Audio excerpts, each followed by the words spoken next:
Bonsoir à tous, bienvenue dans ce nouveau numéro spécial des Incorrectibles, spécial élection 2022. Alors notre invité ce soir est né le 7 mars 1961 à Paris au sein d'une fratrie de 3 enfants.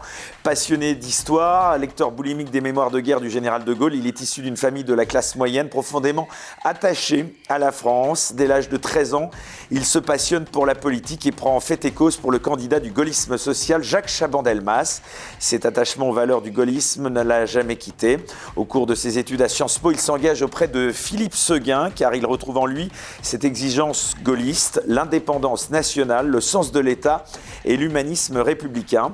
Aujourd'hui député et maire de Hyères, il est le fondateur du parti Debout la France. C'est aussi un défenseur reconnu de la cause animale. D'ailleurs, il y a quelques jours, Brigitte Bardot lui a d'ailleurs apporté son soutien justement pour la présidentielle à laquelle, vous l'avez compris, il est de nouveau candidat.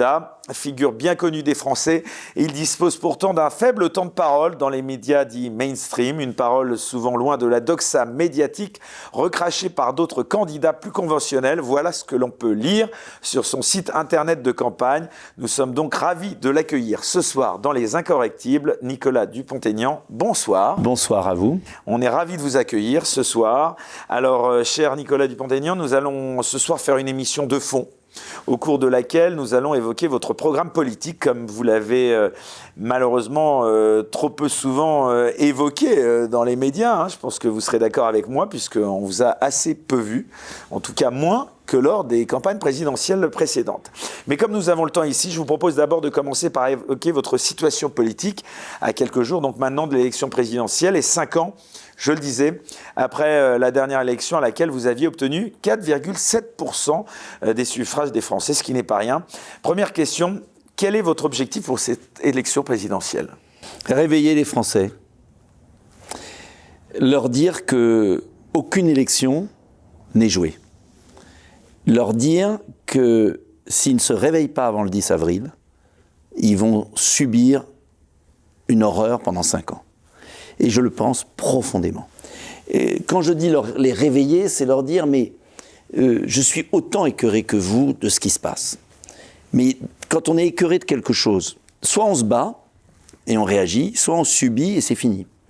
Et je veux vraiment leur dire que notre liberté est en cause. Vous savez, j'aurais pas été candidat s'il n'y avait pas eu l'affaire sanitaire.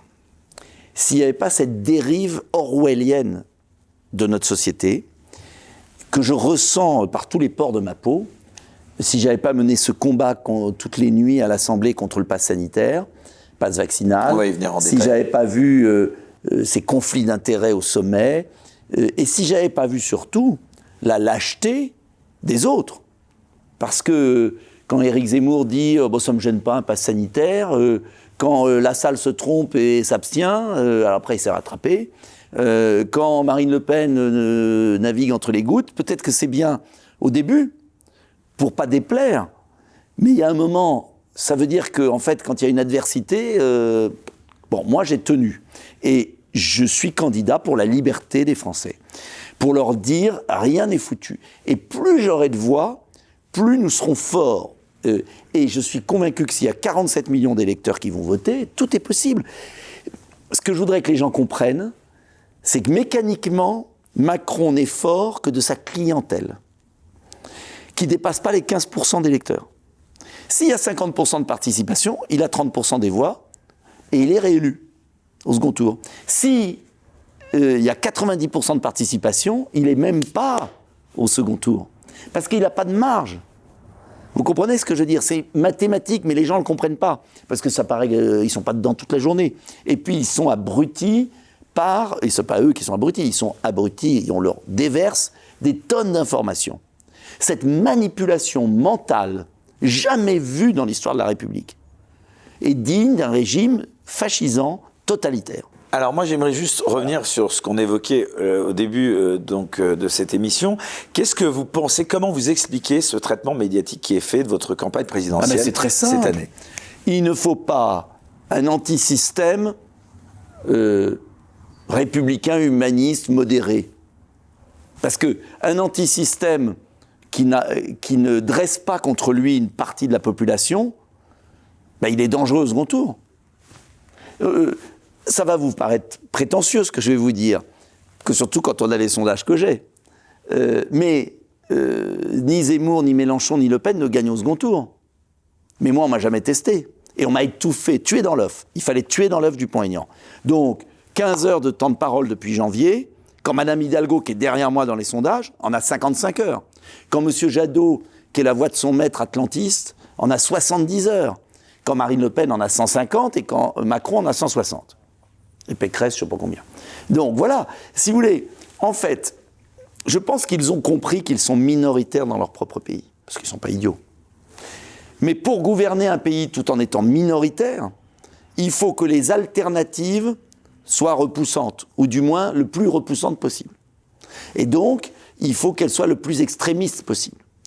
Ou qu'elles en aient l'apparence, parce que, contrairement à ce qu'on a dit, Marine Le Pen n'est pas extrémiste. Donc vous voyez, donc une personne un peu différente, un peu libre, qui a fait une bonne gestion dans sa ville, qui n'est pas dangereuse, qui ne dresse pas contre elle une partie de la population, il ne faut pas qu'elle existe. Mais voilà, il ne faut pas que j'existe. Ce profil, c'est pas un peu celui on va dire, de l'entrée en lice de ce candidat qu'on n'attendait pas forcément, Éric Zemmour.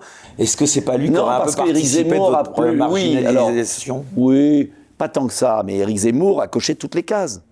Parce que quand il dit des trucs quand même excessifs pour réussir, il sait très bien que si ça lui permet d'atteindre des voix que j'ai pas, ça l'interdit de gagner au second tour. Voilà. Et qu'il y a un moment où il est parti trop moi je pense, dans une chose un peu d'excessive qui fait que ça l'a décrédibilisé ou que les autres ont profité. Et puis, moi, je ne suis pas identitariste. Vous n'avez jamais eu la tentation de discuter avec lui? Si, on a discuté, mais justement, la campagne, l'axe qu'il a pris me paraît, trop réducteur. Et je vais vous dire pourquoi. Parce que je suis élu de banlieue. Je pense qu'il y a un drame migratoire. Je pense qu'il faut arrêter la submersion migratoire. Je pense il y a beaucoup de choses à faire.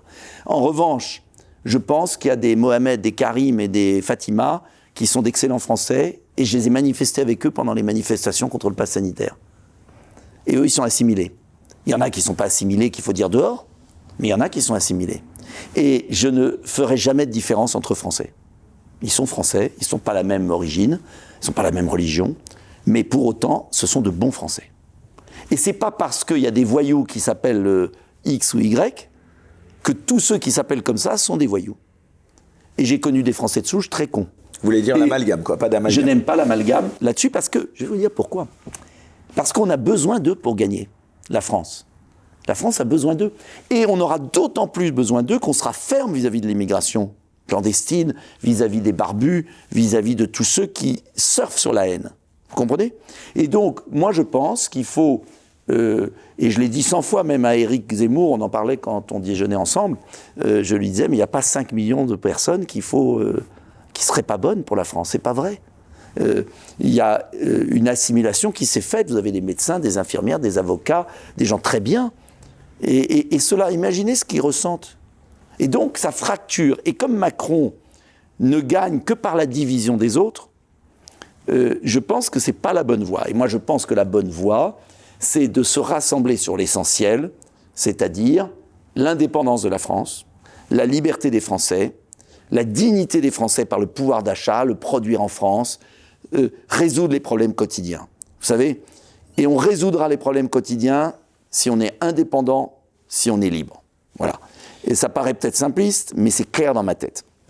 Plus largement, comme on parlait encore de cette question de liberté d'expression et de temps de parole médiatique, vous changeriez les règles du CSA relatives aux campagnes présidentielles, bien sûr, largement le fonctionnement du CSA. Elles ont été changées. De l'ARCOM. De l'ARCOM, mais c'est une loi de 2016 qui a réduit l'égalité de temps de parole, sous la pression des médias, de 5 semaines à 2 semaines. 5 semaines tous les 5 ans, c'était déjà trop pour eux. Qu'il y ait 12 personnes à égalité. Quel que soit leur sondage, leur parti, leur puissance. C'était insupportable pour eux. Ils ont fait le siège du Conseil constitutionnel. Et Jean-Louis Debré m'avait dit en 2011, il ne voulait pas céder. Et 2012, il y a encore eu l'égalité, ma première campagne. 5 semaines. Mais tous les médias ne voulaient pas. Ah, on ne fait plus d'émissions, c'est casse-pied. Ben, je ne vois pas en quoi c'est casse-pied. D'écouter des gens différents. Et ils ont eu la peau de cette règle. Ce qui leur a permis de réduire à 2 semaines. Alors maintenant, on est dans la situation délirante. Il n'y a même plus de débat de premier tour comme c'est qu'il n'y a plus de débat et que maintenant qu'on va arriver dans la... On est là dans l'avant-dernière semaine. On est dans la dernière ligne droite. Dans l'avant-dernière semaine. On nous dit, j'ai reçu un message de France 3 Strasbourg, « Ah, nous ne pourrons pas suivre votre déplacement en Alsace parce que l'égalité, c'est trop compliqué, donc on ne suivra aucun candidat. » Vous voyez la perversion des esprits. C'est-à-dire qu'ils vont sortir la politique des écrans radars. Alors, il y aura quelques émissions le matin, mais par exemple, c'est très intéressant, RTL, CNews, tous ont fait des grandes émissions pour certains candidats. 2 heures, le matin. Moi, je n'ai pas eu le droit. Et pour les 2 dernières semaines, ils auraient pu faire 12 grandes émissions. Ça tient. Non, on a 10 minutes, comme ça. Ouais, vous êtes vraiment assimilé à ces candidats. Donc on est réduit. Vraiment beaucoup. Donc ils réduisent tout le monde. Et ils disent oui, parce que c'est trop compliqué l'égalité. Non mais vous vous rendez compte ce que ça veut dire? L'égalité, c'est trop compliqué. Vous vous rendez compte de la perversion des esprits? Mais ça arrange quelqu'un. Ça arrange Macron. Il n'a pas à répondre de son bilan. Et puis ça arrange les candidats qui n'ont pas grand-chose à dire, mais qui veulent survivre. Et puis, alors, il y a une autre question aussi, c'est évidemment l'aspect financement. Vous pensez que vous pouvez passer la barre des 5%, objectivement Mais oui, on rappelle on fera plus. qu'avec 5%... mais de toute façon, je n'ai pas remboursement dépensé des frais d'argent. Alors, je n'ai rien à rembourser parce que je n'ai pas dépensé. Donc, Moi, j'ai travaillé avec l'argent que l'État donne pour tous les candidats et on fait une campagne modeste. Mais je vais vous dire, il y a une révolution. C'est quand même ça. Les médias alternatifs, les réseaux sociaux. Et moi, je vais vous dire, j'ai 600 000 abonnés. Tous les soirs, je fais ma petite vidéo. J'en ai fait 2 aujourd'hui. Voilà. Alors, je vous dis pas qu'il y a toujours des millions. Ça dépend. Parfois, il y en a eu à 10 millions. Il y en a eu à 500 000. Il y en a eu à 100 000. Donald Trump aux États-Unis, c'est ce qui avait participé. Voilà. Bon, il avait un peu plus d'argent que moi, quand même. Hein. C'est vrai. J'aurais bien aimé avoir l'argent de Trump. Mais ça m'aurait aidé. Mais ce que je veux dire, aussi, c'est ce que... système de remboursement des frais de campagne, il est obsolète pour vous? Non, il n'est pas obsolète. Simplement, la barre est trop haute. Voilà. Vous n'avez pas eu de difficulté à financer cette campagne, vous? Non, mais parce que je ne dépense pas grand-chose. Et j'aimerais avoir un peu plus d'argent. Mais je vais vous dire, je crois que... Vous allez me trouver peut-être plein d'illusions.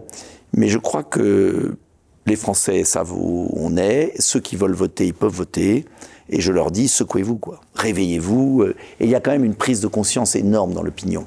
Grâce aux réseaux sociaux, grâce à des émissions comme les vôtres. Donc moi, je dis à tous ces gens qui nous regardent, c'est maintenant ou jamais, parce que la prochaine fois, ils vont vous inventer le scrutin électronique et le vote par correspondance. Et ils vont tuer la démocratie. Donc là, c'est -1. Hein. Réveillez-vous. Mais -1, hein, je vous dis, je m'adresse à vous. Hein. Bah c'est en plus le cas, nous sommes vraiment dans la dernière ligne droite. Et allez voter, il y a le choix, qu'on ne nous dise pas qu'il n'y a pas le choix. Il y a en tout cas une question... Il y a des personnalités différentes, il y a des programmes différents, il y a un bon éventail, il y a le choix. Oui, il y a des profils différents, ça je vous l'accorde. Alors justement, en parlant de choix, en quoi le Nicolas Dupont-Aignan que j'ai devant moi ce soir est différent du Nicolas Dupont-Aignan que je voyais à la télévision en 2017? Dites-moi. Bah, il n'est pas si différent que ça, et heureusement, parce qu'eux, ils ont tellement changé tous, que moi, au moins, je suis constant. Je dirais que je pense m'être bonifié. Ça, c'est ce qu'on dit quand on vieillit. Je pense que j'ai l'esprit beaucoup plus clair sur les priorités du pays, sur l'état du pays. Et je suis tout à fait capable de gouverner très prétentieusement, parce que je trouve les autres complètement nuls, dangereux. Pas tous, bien sûr, mais celui qui nous gouverne. Et je crois que le programme que j'ai bouclé, qui est résumé dans 2 cahiers qui sont sur Internet, un cahier avec les 100 décisions pour la France et un cahier sur le chiffrage. Je suis le seul à avoir chiffré précisément tout. C'est un projet que je trouve bien, évidemment, parce que je les défends, mais qui, je trouve, permettrait de remettre le pays sur les rails. C'est pas seulement de régler des problèmes, c'est de lui redonner une ambition. C'est ça qui m'intéresse. C'est dire aux Français, voilà, on est dépositaires en commun d'un pays.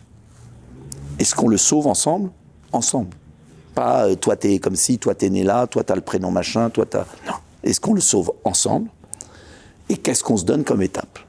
On veut relocaliser 1 million d'emplois, on veut reconstruire nos services publics, on veut supprimer les gaspillages et les rentes de situation, on veut rendre la liberté aux gens, on veut se libérer de Bruxelles, on veut quitter l'OTAN, le commandement militaire intégré, on va redevenir fiers d'être Français.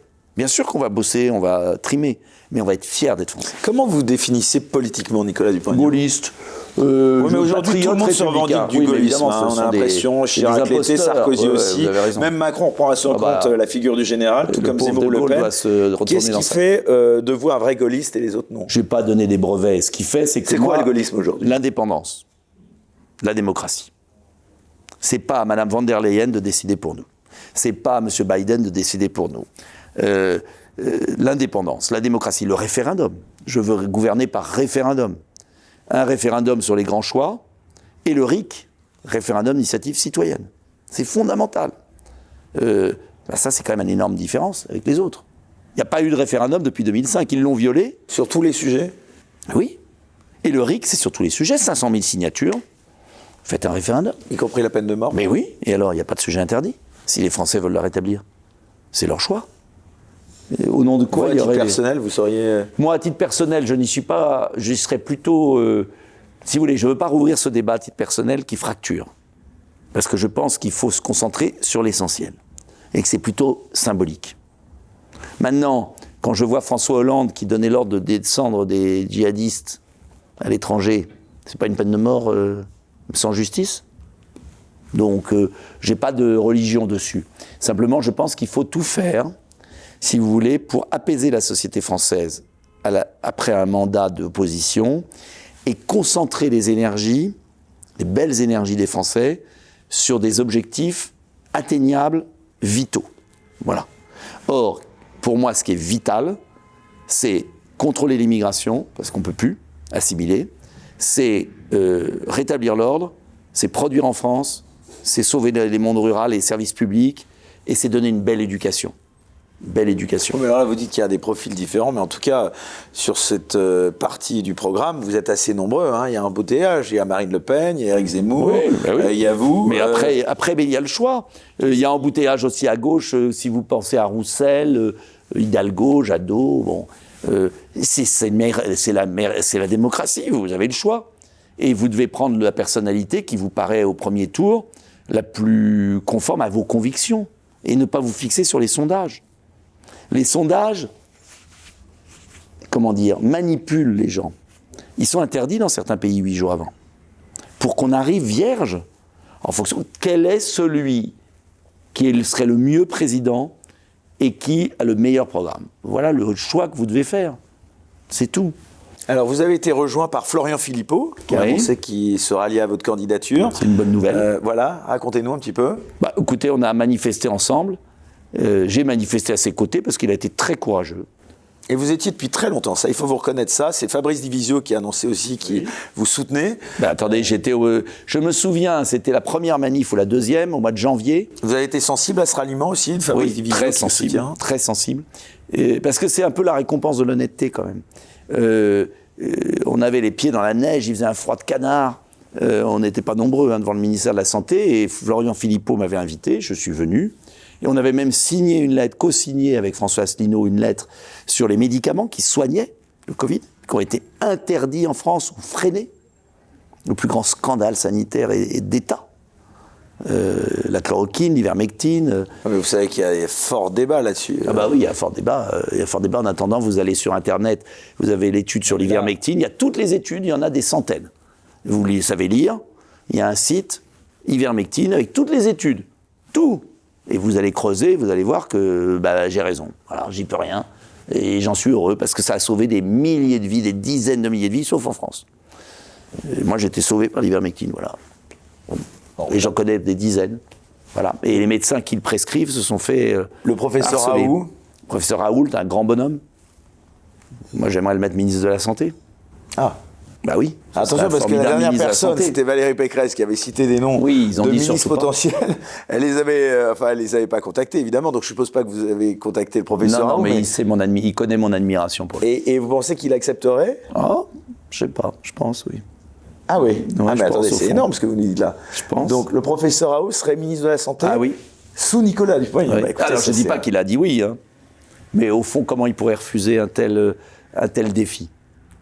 Virer les conflits d'intérêts de la médecine française. Faire le ménage. Un grand ménage. Avec un grand balai et un grand aspirateur à déchets. Donc en tout cas, vous proposeriez... Je le proposerai. Je ne sais pas s'il accepterait. Mais je lui proposerai. Non, mais parce que vraiment, c'est le monde à l'envers. Vous savez, ce qui est le plus révoltant dans la vie, c'est quand les malhonnêtes se font passer pour honnêtes et que les gens honnêtes sont accablés. C'est horrible comme sentiment. Et Raoult n'est pas parfait, peut-être, comme toute personnalité. On a tous des défauts, vous en avez, j'en ai, tout le monde en a. Mais c'est quand même l'un des plus grands scientifiques mondiaux des maladies infectieuses, qui a été traîné dans la boue par un système de nuls. C'est quand même incroyable, d'incompétents, de corrompus. Non, bah écoutez, je vous laisse justement, le silence est parlant.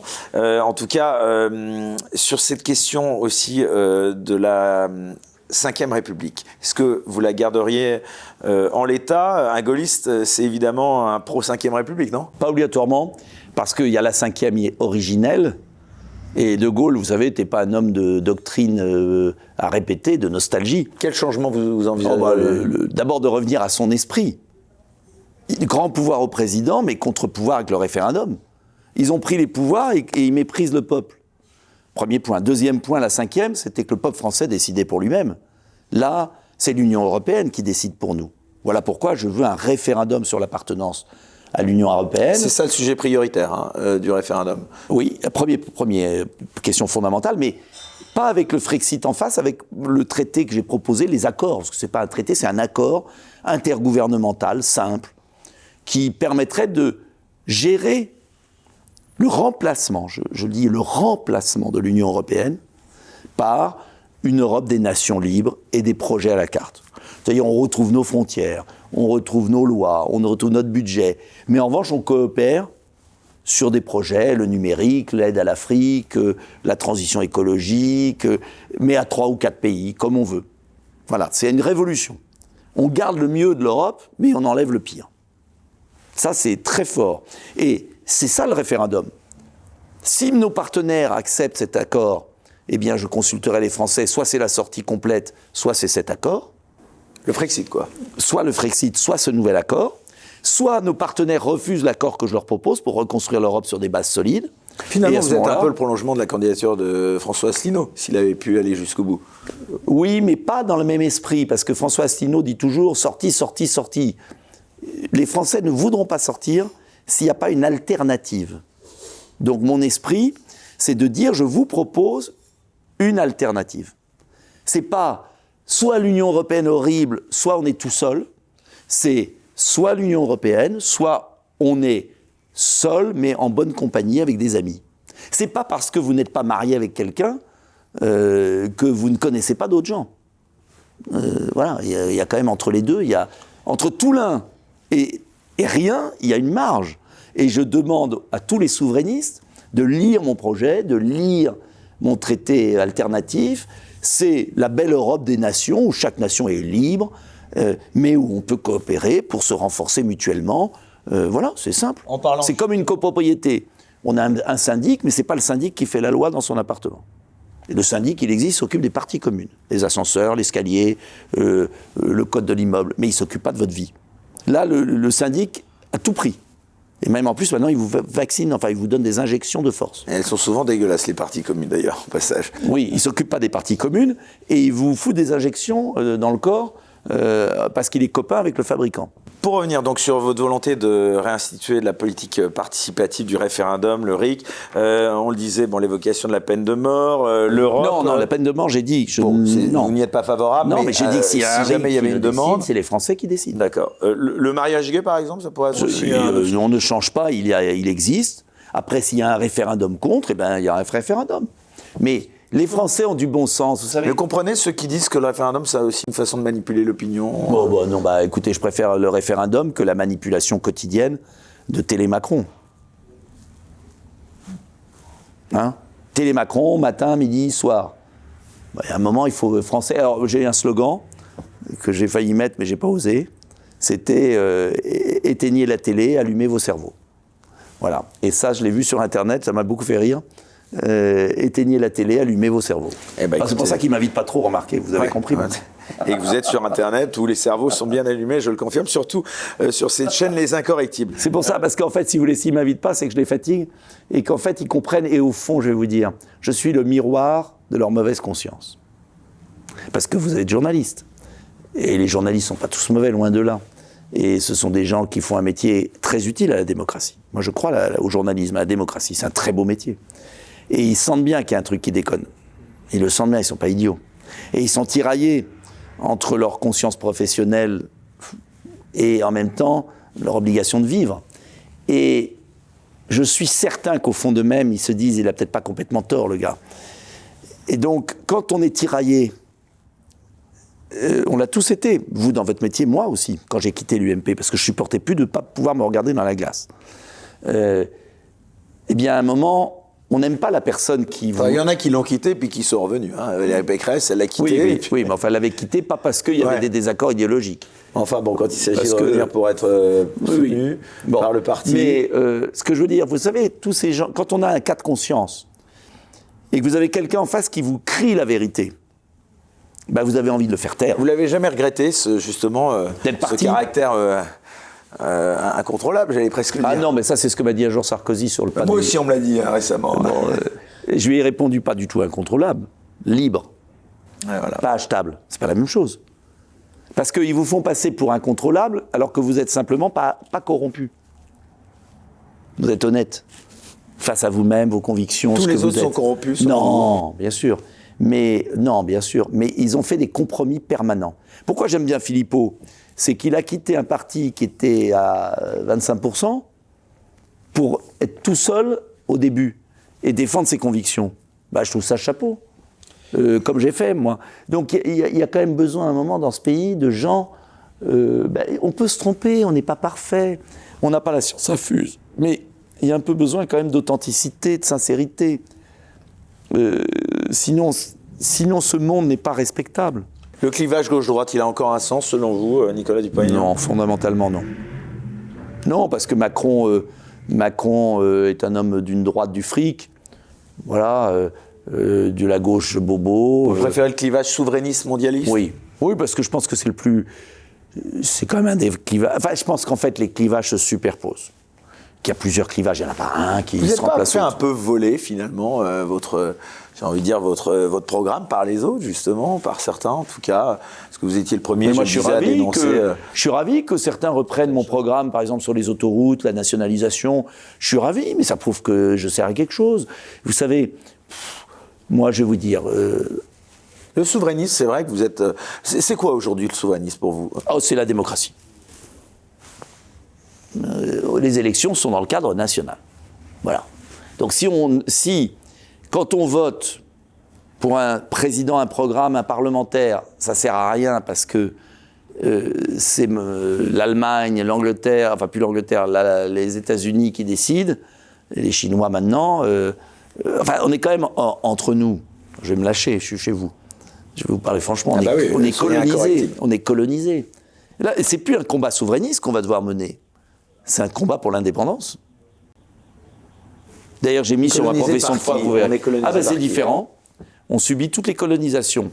Colonisation américaine sur certains points, militaire, colonisation économique par l'Allemagne et la Chine, colonisation migratoire, ça fait quand même beaucoup. Donc, je pense vraiment que le débat des 10 prochaines années sera le débat pour l'indépendance de la France.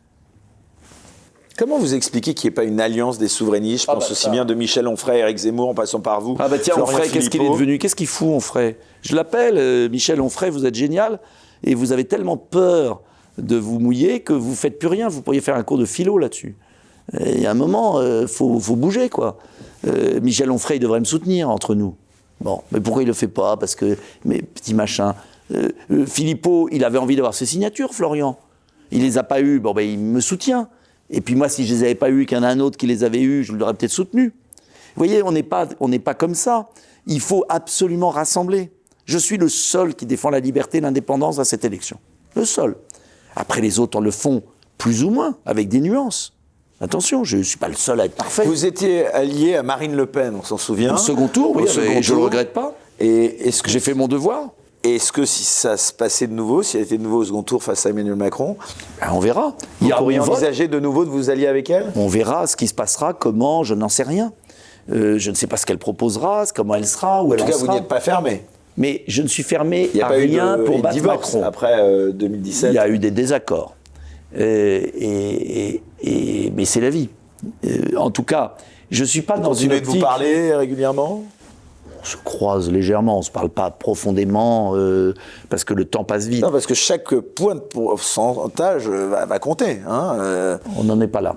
Moi, je veux que, et je dis aux Français, que s'ils veulent que la liberté soit un roc qu'on n'attaque pas, il faut que je sois le plus haut possible, et si possible au second tour. Voilà. Et c'est possible. C'est pas du tout impossible. Et de toute façon, il n'y a pas de vote utile. Il n'existe pas le vote utile. Le seul vote utile, c'est le vote de conviction. Donc il faut le comprendre. Voilà. Quel bilan vous faites des 5 ans d'Emmanuel Macron? Catastrophique. Vraiment, je le pense. Pour moi, c'est un homme dangereux, cynique, malsain. Vous irez jusqu'à dire que c'est un traître à la patrie? Ah oui, oui, profondément, oui. Oui, pour moi, c'est un traître à la patrie. Parce qu'en fait, je crois qu'il ne connaît pas les Français et qu'il ne les aime pas au fond. Il s'aime lui, mais il faut aimer les autres. Vous portez quel regard sur sa gestion de la crise de la guerre en Ukraine, par exemple? Ah bah... Il n'a jamais été aussi populaire que depuis que c'est déclenché oui, cette guerre. attendez, aussi populaire. Gardons mesure. Les sondages, vous allez dire? Oui, voilà. Les sondages, à combien attendez, je souligne que le ministre des Affaires étrangères russe a quand même dit que Macron était le seul chef d'État européen à ne pas s'être soumis aux États-Unis. Peut-être quelque chose que vous lui reconnaissez ou pas? Bah, écoutez, pour l'instant, il s'y est beaucoup soumis. Alors, on va voir la suite. Moi, ce que j'aurais aimé d'Emmanuel Macron, et là, j'aurais dit bravo. Quelle aurait dû être la réaction de la France et de l'Europe? Alors, sur d'abord, ce il a sujet? eu raison sur un point, il faut être honnête. Il a eu raison d'aller discuter avec Poutine. Ce que je regrette, et c'est ça sa contradiction existentielle, en fait, c'est qu'il a voulu faire du en même temps. Je vais discuter avec Poutine, mais je suis le représentant de l'Union européenne et de l'OTAN. Non, c'est pas possible. La France aurait dû être gaulienne, dire à Poutine, je viens discuter avec vous parce que moi j'ai une issue. Vous n'attaquez pas l'Ukraine, mais je ferai tout pour que l'accord de Minsk soit respecté par les Ukrainiens, c'est-à-dire autonomie constitutionnelle sur le Donbass, et neutralité de l'Ukraine dans un traité pour la sécurité en Europe. C'est-à-dire que l'ensemble, et je me fais fort d'obtenir ça des États-Unis et des autres. Et j'aurais, à ce moment-là, fait une grande conférence de presse en disant « La France propose ça ». Et j'en ai rien à faire de savoir si c'est le mandat de l'Union européenne. À chaque fois qu'on reçoit à la Commission des Affaires étrangères, à laquelle je participe depuis 2012, à chaque fois qu'on reçoit Le Drian, c'est très intéressant et effrayant, c'est qu'il ne vous dit jamais « la France pense ça ». Il vous dit « j'essaye de négocier avec mes alliés européens et je vous dirai après comment je peux faire ». Donc on n'est plus un pays libre, on est un gouvernement. En fait, ce que je reproche le plus à Macron, c'est de considérer la France comme un État américain, vous voyez, un des 50. Il est gouverneur de Californie, voilà. Alors, c'est un des gouverneurs les plus importants d'Europe. Mais il n'est pas président de la République française. Il est gouverneur d'un État. Et donc, il passe sa vie à négocier le bout de gras avec les uns les autres. Moralité, ça accouche de rien. Vous pensez qu'il sera réélu? C'est déjà joué ou pas? Non, je ne crois pas. C'est marrant, je crois qu'il va se passer quelque chose. Ah, vous ressortirez ça en disant il s'est complètement planté, ou pas. Moi, je crois qu'il va se passer quelque chose. Je sens qu'il y aura une surprise et qu'il sera battu. Je le sens. Voilà. Après, alors, c'est complètement intuitif. Vous allez me prendre après, vous allez me... Non, mais ce sera intéressant, mais on verra si c'est prémonition... En tout cas, vous pourrez dire que vraiment, je le sens, qu'il va y avoir un grain de sable. Toute dernière ligne droite. Et je pense, et je vais vous surprendre, je pense qu'il le sent aussi. En tout cas, vous pensez qu'il sera au second tour? Je ne suis même pas sûr. Ah ouais? Je ne suis pas sûr qu'il soit au second tour. Souvenez-vous, je n'étais pas trop jeune, mais je devais être très jeune, adolescent. Jospin. Ouais. Vous vous souvenez de ça? Jospin. Mais Jospin, c'était Macron aujourd'hui. Tout le monde pensait qu'il serait président de la Balladur. République. Oui, non mais Balladur, c'était un peu différent. Mais Jospin, tout le monde pensait qu'il serait président de la République. Je me souviens très bien. J'étais à l'Assemblée, j'étais député, donc premier mandat. Mais il était traité par les journalistes, c'était le président. Il était Premier ministre d'un régime de cohabitation où il avait le pouvoir. Tout le monde le voyait élu. Personne ne pouvait imaginer qu'il ne soit pas au second tour. Personne. Donc je dis à ceux qui me regardent, pensez à ça. Regardez l'affaire Ciotti au congrès LR. Mais moi je veux voir les journalistes, quand Ciotti a annoncé sa candidature, mais ricaner. Il arrive en tête. Il fera 2%. Et les sondages, c'était 2%. Donc vous savez, pour ça que moi je crois toujours que tout est possible. C'est mon côté sarkozyste. En tout cas, est-ce que vous pensez que le Covid-19, puis désormais donc cette guerre en Ukraine, soit finalement une aubaine pour lui, si j'osais? Non, je ne crois pas. Je crois que...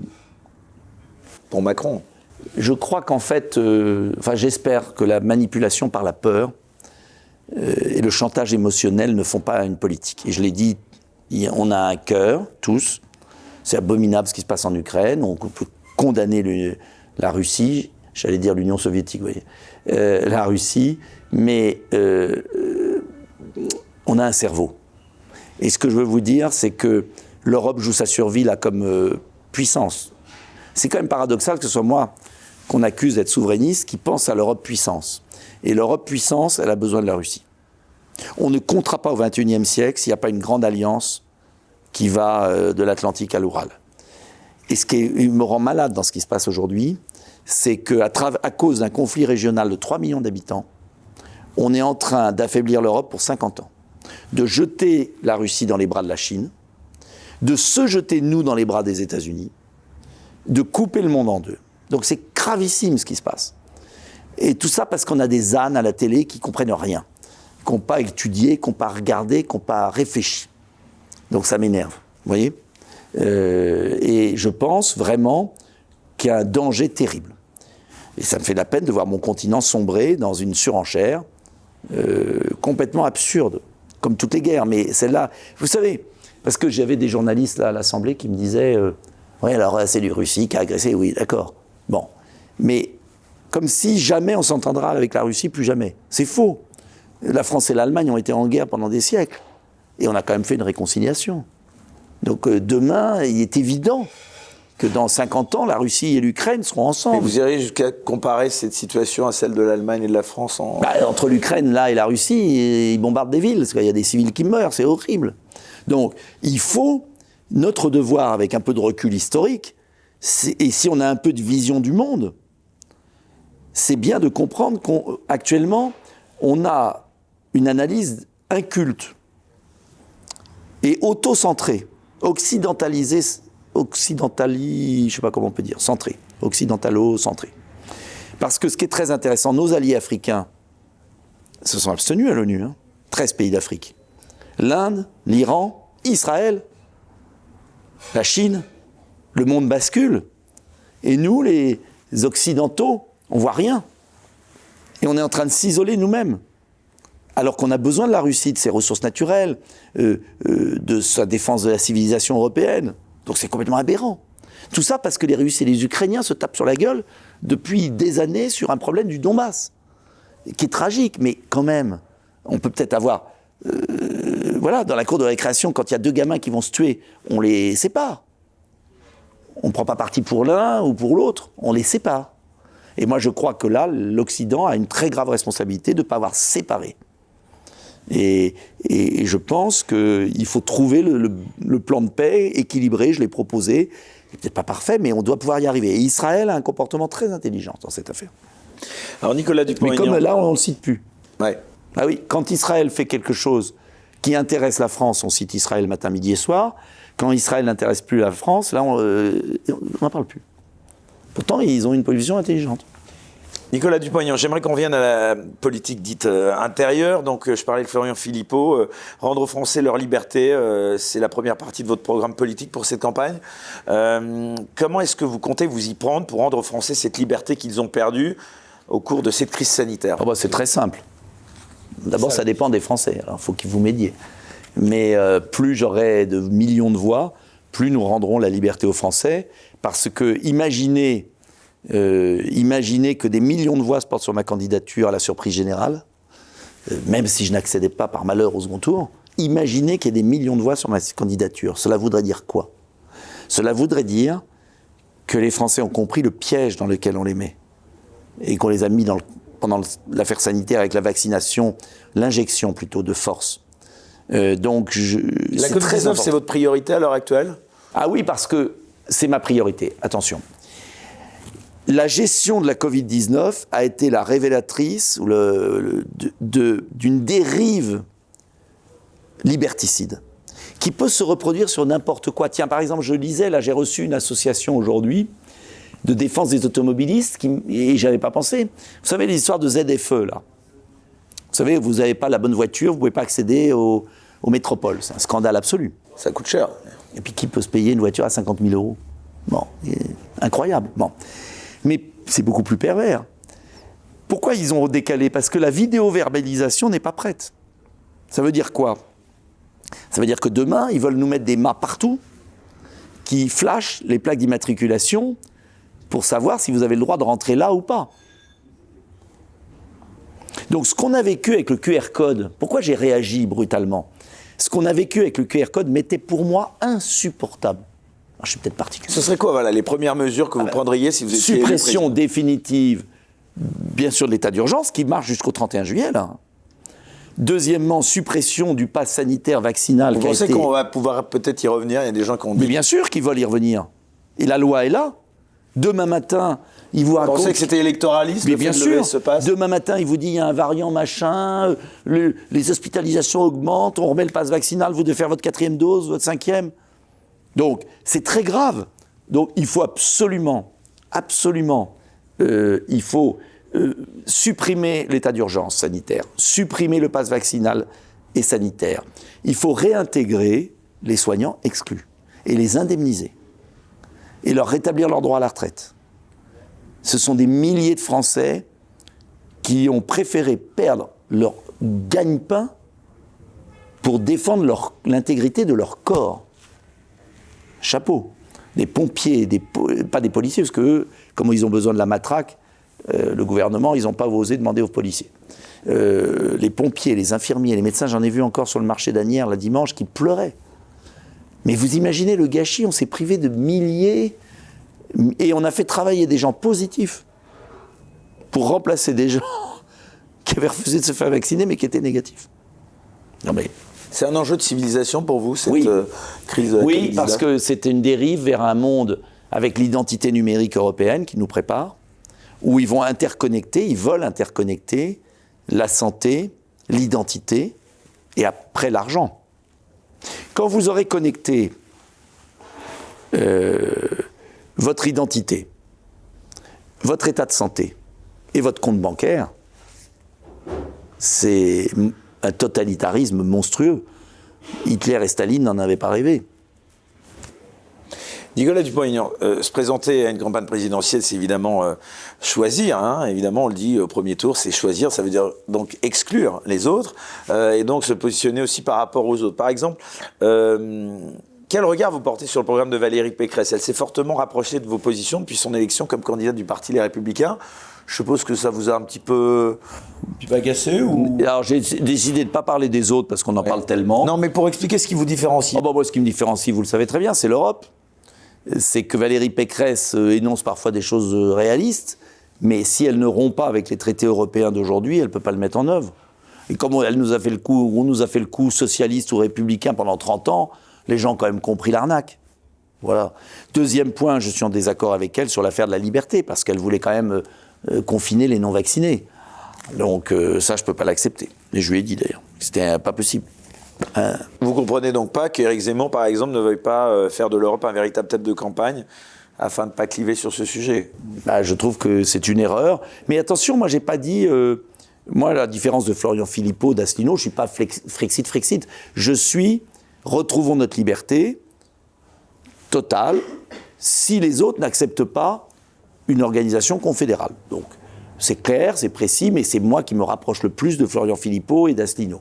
Pour autant, Et je ne suis pas, et d'ailleurs eux non plus, ne sont pas hostiles à des coopérations d'État, quoi. Donc en fait, c'est quasiment la même chose.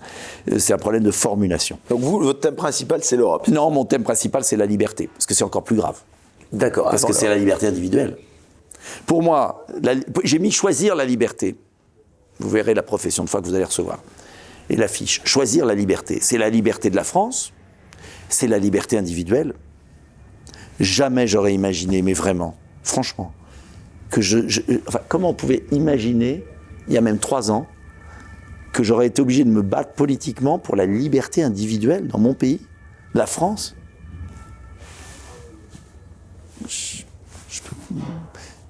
Enfin, je ne sais pas si vous réalisez ce qui se passe, ce qui s'est passé pendant la crise du Covid. Et pourquoi les Français l'ont accepté? Parce qu'ils ont eu peur. Parce qu'on leur dit, si tu ne fais pas ça, tu vas mourir. Et c'était complètement faux. Et on les a privés de médicaments. Et on a tué les personnes âgées dans les maisons de retraite. Mais je ne sais pas si vous réalisez ce qui s'est passé. Et ça s'est passé comme une lettre à la poste.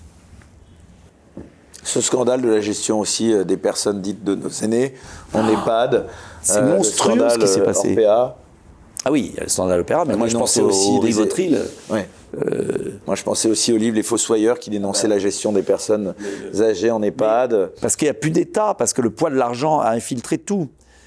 C'est curieux d'ailleurs, on a les prélèvements les plus élevés, les impôts les plus élevés du monde, et on a un ultralibéralisme malsain. Donc on a la double peine, nous. On a l'État obèse et on a l'oligarchie sans foi ni loi. C'est-à-dire pour faire du profit en bourse, on rationne les couches des personnes âgées. Enfin, et le type, le fondateur, il est à Bruxelles où il collectionne les toiles de maître. Non mais attends. Non mais, je ne sais pas si vous réalisez ce que ça symbolise. Donc il n'y a plus de limite. Et quand les ARS faisaient un contrôle, elles prévenaient 48 heures avant. Non mais attends, il y a besoin d'un grand coup de balai, pardonnez-moi, mais il y a besoin d'un grand coup de balai, pas moral, parce qu'il ne s'agit pas de faire du moralisme, mais d'intérêt général, quoi.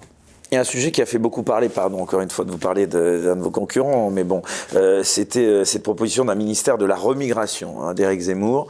Est-ce que ça vous a choqué, cette expression? Mais non, mais je ne vois pas l'intérêt qu'a Éric Zemmour, si ce n'est de faire parler de lui, comment dire, d'utiliser des mots qui blessent, en fait, c'est fait pour exciter, quoi. Est-ce que vous ne croyez pas que la France... La remigration, ce n'est pas une option que vous envisagez? Non, mais que les gens qui ne seront pas contents des mesures que je prendrai disent bah, « je repars dans mon pays », très bien, on les aidera même. Parce que si vous n'êtes pas heureux en France... Enfin, il y a une différence entre repartir de son plein gré et être obligé de repartir. Oui, mais on va faire quoi? Des bateaux? On va faire quoi? Pourquoi employer des termes? On a des charters, hein, c'est ce qui avait l'air d'être. Ça, des charters, il y en a toujours eu. Ils ont été interrompus parce que les lois sont trop compliquées, j'en ferai comme les autres. Mais est-ce que j'ai besoin... La proposition d'un ministère de la remigration, non, moi je vais faire un ministère de l'assimilation, et puis je fais respecter la loi, et je ferai partir ceux qui ne respectent pas la loi, tous les clandestins ne rentreront pas en France. D'ailleurs, c'est curieux parce que Éric Zemmour veut faire un ministère de la remigration, pour en fait mettre un intitulé sur quelque chose qui doit se faire, mais en même temps... Moi qui veux contrôler les frontières nationales et les rétablir, lui, il veut faire un mur européen. Donc c'est complètement délirant. Donc rétablissons nos frontières nationales, n'employons pas des grands mots qui choquent, voilà, parlons moins, faisons plus. L'idée, acceptez-vous l'idée comme... Parlons moins, faisons plus. Beaucoup de Français d'un grand remplacement, selon la formule désormais célèbre de l'écrivain Renaud Camus. Il y a un remplacement. J'ai toujours dit la même chose là-dessus, je répète, il y a un remplacement. Vous auriez pu la faire vôtre, cette expression? Non, le mot grand remplacement me paraît excessif, mais il y a un remplacement progressif et il faut mettre fin. Et j'ai parlé de submersion migratoire. Voilà. Et je suis très clair là-dessus. Mais dans votre programme sur l'immigration, vous intégrez un grand nombre de mesures relatives aux questions de sécurité. Oui. Première question, pourquoi? Est-ce que vous faites un lien entre immigration et insécurité? Bah oui, il y en a un, bien sûr, il y en a un. Tous les étrangers ne sont pas des délinquants, mais beaucoup de délinquants sont étrangers. J'y peux rien, c'est la réalité. Mais encore une fois, évitons les mots qui blessent. J'ai pas envie de rentrer dans une guerre civile. Je veux au contraire choisir ceux qui respectent la loi française, qui respectent la République et qui travaillent sont des bons Français. Ceux qui ne le sont pas repartent tranquillement dans leur pays parce qu'il n'y aura pas d'aide sociale avec moi pendant 5 ans à tout arriver, parce qu'on contrôlera nos frontières, parce que les demandes d'asile seront aux frontières, parce que, bref, la loi s'appliquera. Suppression. Mais je ne vais pas hystériser. Vous êtes favorable à la suppression du droit du sol? Oui, bien sûr. Je ne veux pas hystériser le débat public, parce que ce sont des êtres humains. Et que j'estime que quand on ne joue pas avec des êtres humains, ce n'est pas des concepts, c'est des êtres humains. Donc il n'y a pas besoin de faire un grand succès sur la remigration, il suffit d'appliquer la loi, et de le faire bien, et de changer la loi, et de reprendre le pouvoir. Voilà. Donc je ne veux pas hystériser ces domaines, parce que je veux rassembler... Et ça veut dire que selon vous, Éric Zemmour, il participe à une potentielle... il est parfait. Un potentiel risque de guerre civile, c'est ça? Mais parce qu'il faut gouverner, il faut assimiler les Français d'origine étrangère qui peuvent devenir de bons Français et qui le seront et dont certains le sont déjà. Et il faut faire partir ceux qui ne veulent plus vivre en France en leur expliquant gentiment, mais fermement, que en France, eh bien, la femme est l'égale de l'homme, il n'y a pas de voile sur la tête, il n'y a pas de prêche intégriste, etc., etc. Mais il n'y a pas besoin d'hystériser le débat public et de faire tout là-dessus. Ça ne sert à rien. Je veux de l'action, pas des paroles. Parce qu'il y a d'autres sujets, il n'y a pas que ça. Alors justement, voilà, il y a d'autres sujets dans votre programme. En tant que souverainiste, vous êtes bien évidemment pour relocaliser la production en France. Comment comptez-vous faire? Très simplement, la carotte et le bâton. La carotte, c'est la baisse de moitié de l'impôt sur les sociétés pour les bénéfices réinvestis sur le sol français. Pas donné aux actionnaires, dividendes, ni investi ailleurs, ni les rachats d'actions. Mais en revanche, tout ce qui est investi sur le sol français aura un super bonus fiscal. C'est pas une chimère comme la relocalisation de l'industrie. Pourquoi aucun dirigeant précédent n'ont pas voulu le faire, alors qu'ils sont tous engagés pourtant à le faire? Mais parce qu'ils ne se sont pas donné les moyens. Parce qu'en fait, ils privilégient les importateurs et les entreprises délocalisées sur les producteurs, les petites entreprises. Donc moi, je veux que le chef d'entreprise ait intérêt à le faire. Trump l'a fait. La mesure que je propose, c'est celle qu'a mise en place Trump. Et que j'avais proposée avant lui, si je puis dire. Depuis 10 ans, je la propose. Trump l'a fait. Super bonus fiscal pour celui qui investit ses bénéfices sur le sol américain. Ça a marché du tonnerre. Le chef d'entreprise, il n'a pas envie d'aller produire en Chine, en Inde, en Slovaquie par plaisir. Mais pour le consommateur, à l'arrivée, ça coûte plus cher. Mais non, parce que lui, il a du boulot, le consommateur. Parce que si tout le monde a le RSA, il ne va pas consommer grand-chose. Tandis que s'il a un vrai boulot, il va regarder la Suisse. La Suisse, les prix sont plus élevés, mais les infirmières gagnent 3 500 €. Voilà. Mais la Suisse est protectionniste. Regardez, le Japon est protectionniste. La vie est chère au Japon. Mais les Japonais vivent bien. Et ils sont dans le haut de gamme, ils se protègent. Je ne dis pas de tout protéger. Je dis qu'il faut... Le déficit de la balance commerciale est de 85 milliards d'euros. C'est le record de records. La situation est dramatique. Un pays qui ne produit pas ce qu'il consomme devient un pays d'esclaves. Donc mon programme, le du Made in France, est le meilleur de tous les candidats. Il faut le lire. Il y a tout dedans. Il est cohérent et il n'est pas collectiviste. Il est conforme même, à quelques exceptions près, aux accords de l'OMC. Dans le cadre de l'OMC, je peux relocaliser 1 million d'emplois. Mais ça veut dire que je peux vous dire qu'avec moi, il y aura des contrôles douaniers dans tous les containers au Havre. Comme en Chine, comme en Corée du Sud, comme au Japon. Et un truc qui n'est pas aux normes, dégage. Et vous verrez que ça va vite dégager. Vite dégager. Les acheteurs des grandes surfaces et de la grande distribution française, ils vont déguster. Fini. Alors il y a un corollaire aussi, un corollaire à ce sujet important, selon moi, à l'heure actuelle, c'est l'état des finances publiques françaises. Cette thématique, elle est assez peu présente dans votre programme, on regarde son importance. Qu'est-ce que vous comptez faire pour établir les finances publiques françaises? Elle est très présente, parce que vous n'avez pas tout lu. Il y a le chiffrage. Et il n'y a pas un candidat qui a fait ce travail. Alors que la dette publique de la France, elle est supérieure à la richesse produite par l'ensemble des Français chaque année. Il n'y a pas un candidat qui a fait ce travail. Je le montre. Le cercle vertueux du patriotisme économique. D'accord ? Baisse des impôts et des charges sur ceux qui produisent en France. Hausse de l'investissement public et des salaires. Hausse de la compétition et des entreprises. Amélioration de la situation des entreprises. Relocalisation. Hausse du chômage, baisse du chômage, hausse des recettes fiscales, baisse des dépenses sociales. Et je vais vous synthétiser, alors ça va choquer. Nous sommes un pays, si vous prenez la France, l'immigration arrive, les emplois s'en vont. Comme gênant. L'immigration arrivant, toujours plus de dépenses sociales. Comme il y a plus de dépenses sociales, les emplois s'en vont produire ailleurs. C'est un cercle vicieux. J'ajouterais dans ce cercle vicieux que l'école apprend de moins en moins. Et comme l'école a trop de population immigrée jeune, il y a des problèmes de niveau, ça ne fonctionne pas, et l'école s'appauvrit. Comme l'école s'appauvrit, les jeunes les plus brillants partent s'expatrier. Appauvrissement du pays. Donc, pour moi, les deux vont de pair, les deux priorités absolues. C'est on bloque l'immigration pour assimiler, pas pour déclarer la guerre à X ou Y. On dit même à ceux qui sont là, vous bossez, vous respectez les lois, mais il n'y a plus personne qui arrive. On va assimiler, on va mettre 20 ans, mais on va vous assimiler. Et si vous préférez vivre à la saoudienne, vous repartez en Arabie Saoudite. Et de l'autre côté, on va tout faire pour inciter le chef d'entreprise à produire en France. Et vous verrez naturellement que s'il y a moins d'arrivées coûteuses en prestations sociales et moins de dépenses sociales inutiles, on met en œuvre un plan d'économie sur plusieurs années. Oui, j'ai écrit un livre, Osons où va le pognon, 100 milliards d'économies. Je ne verse plus 10 milliards à l'Union européenne par an, net. C'est le budget de l'enseignement supérieur que j'économise. Tout le monde se fiche des Anglais, mais je peux vous dire qu'ils font des sacrées économies chaque année. Je ne verse plus 5 milliards d'euros à l'immigration par an, ça fait 15 déjà.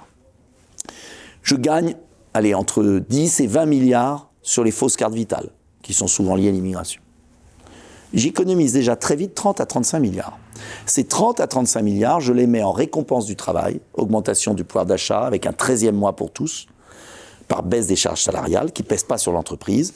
Je réindexe les pensions de retraite pour que les retraités vivent correctement. Et je fais ma grande mesure de baisse massive des charges fiscales pour les PME qui investissent en France. Ça tient. Alors vous allez me dire, vous ne réduisez pas le déficit. Non. C'est ce que j'allais dire, comment vous faites ? Au début, il n'y a pas de réduction de déficit. Non, il n'y a pas. C'est pas possible. Au début, on ne réduit pas le déficit. On profite de la Banque Centrale Européenne. Vous pensez qu'il sera possible un jour de rembourser la dette publique de la attendez, France ? mais une dette, c'est une dette qui se reperpétue. On profite au moins, on a assez contesté l'euro, la Banque Centrale Européenne, on profite de la monétisation. Et d'ailleurs, on piège les Allemands. Parce que on profite de la monétisation, ce qu'on a fait pendant la crise Covid, ce qu'a fait Macron, entre nous. Macron s'est foutu de Marine Le Pen au débat. Il fait marcher la machine. Macron s'est foutu de Marine Le Pen et de moi. Mais nous, on proposait quoi ? Ce qu'il a exactement fait, d'utiliser les facilités de la Banque centrale.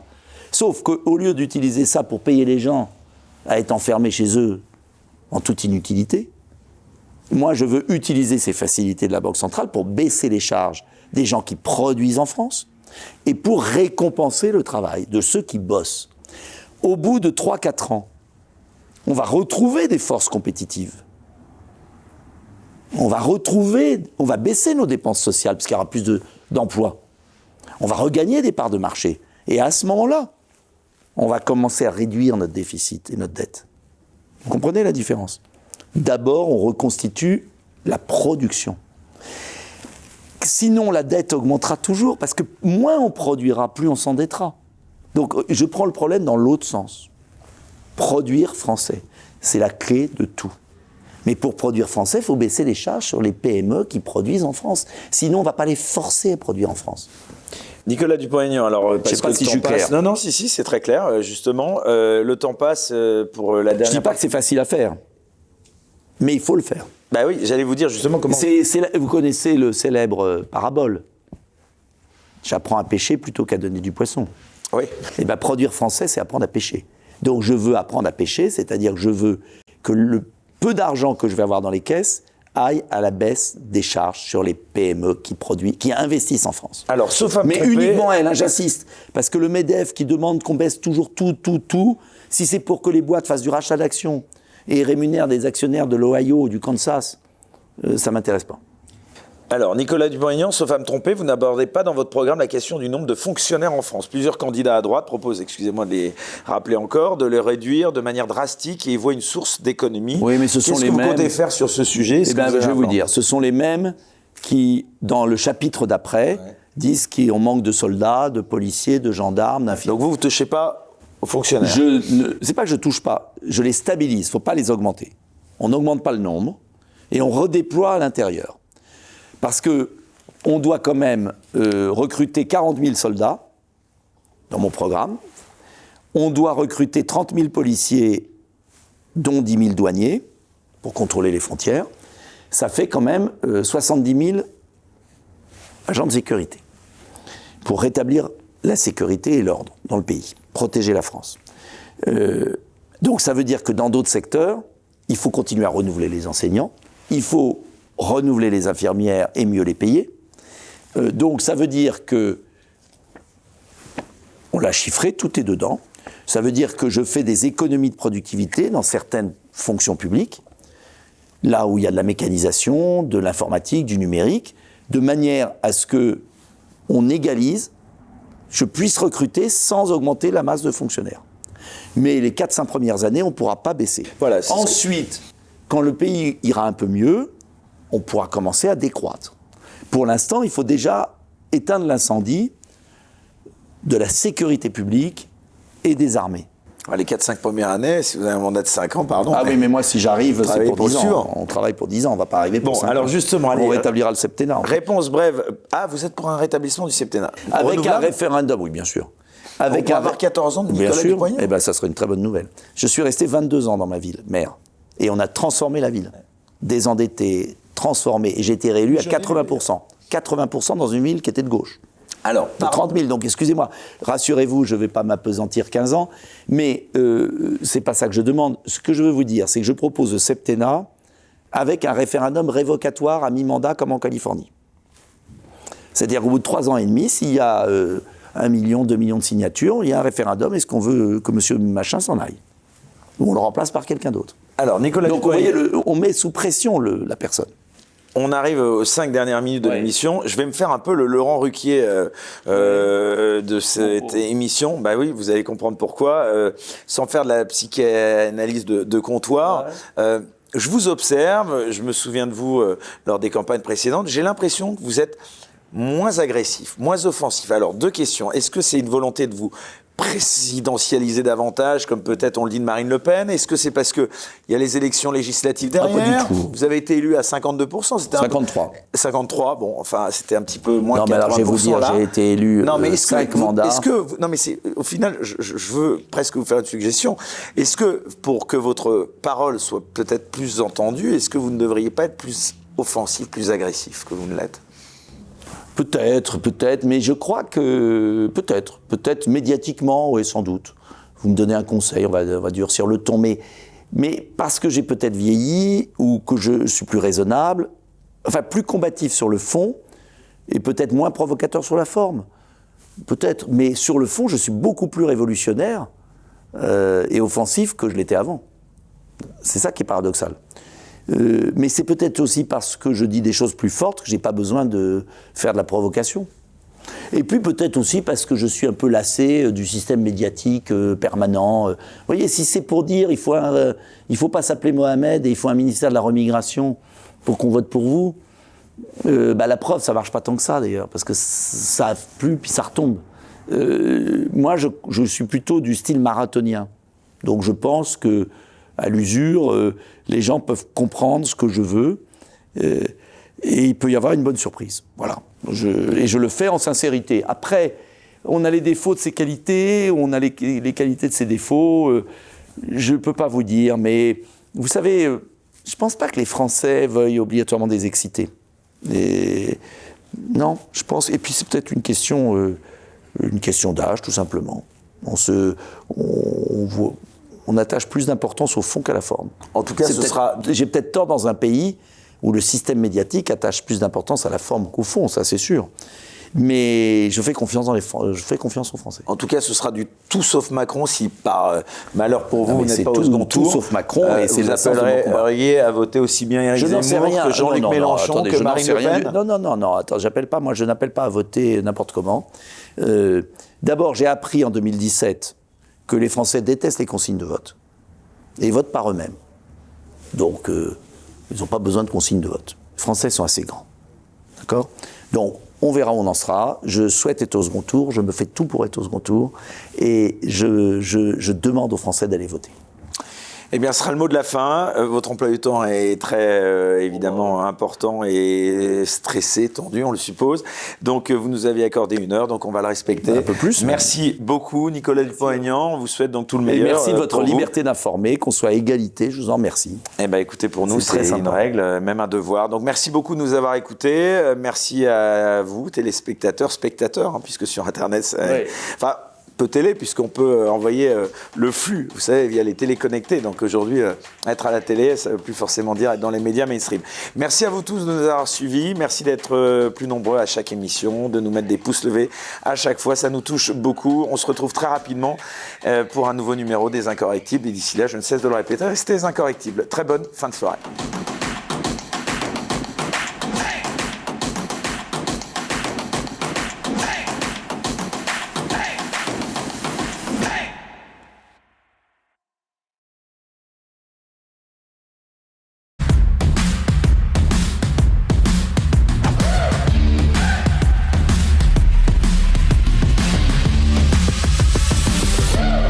Take on the world.